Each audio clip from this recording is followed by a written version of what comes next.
A monstrous red dragon stands in the darkness. It has 7 heads, and it is pacing with a specific predatory focus.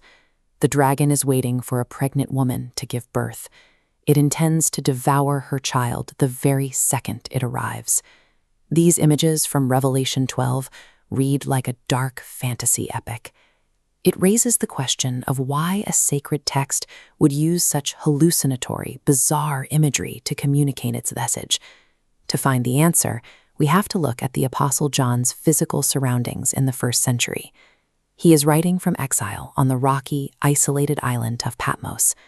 During this time, the Roman Empire is carrying out state-sponsored violence against early Christians. John needs to get a message of encouragement to suffering churches, but his situation is precarious. Speaking directly against the Roman state is a death sentence for anyone caught with the letter. He uses apocalyptic literature, a genre designed to communicate with allies while bypassing the surveillance of an oppressive government. John wrote these verses as a wartime dispatch. He used symbols his intended readers could easily recognize, while Roman authorities saw nothing but a strange story about a dragon.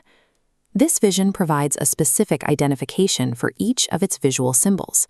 The pregnant woman represents Israel and the early church, laboring through history to bring forth the hope of the world.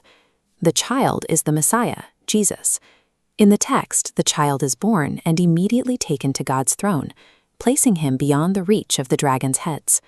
The vision explicitly identifies the great red dragon as the ancient serpent from Genesis, Satan.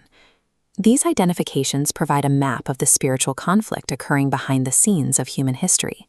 This conflict leads to a violent clash in the heavens. The archangel Michael and his angels engage the dragon in a cosmic war. The dragon is defeated and loses its place in the heavens. The text describes it being hurled out of heaven and falling to earth.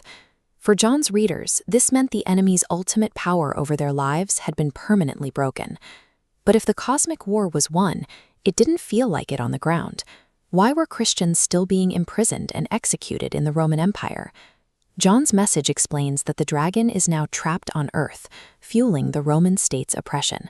It is lashing out in a panic because it knows its time is extremely short. This perspective changed how the early church interpreted their own survival.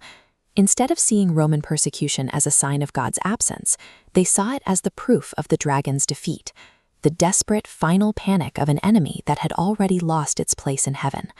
Check the link in my bio to watch my videos.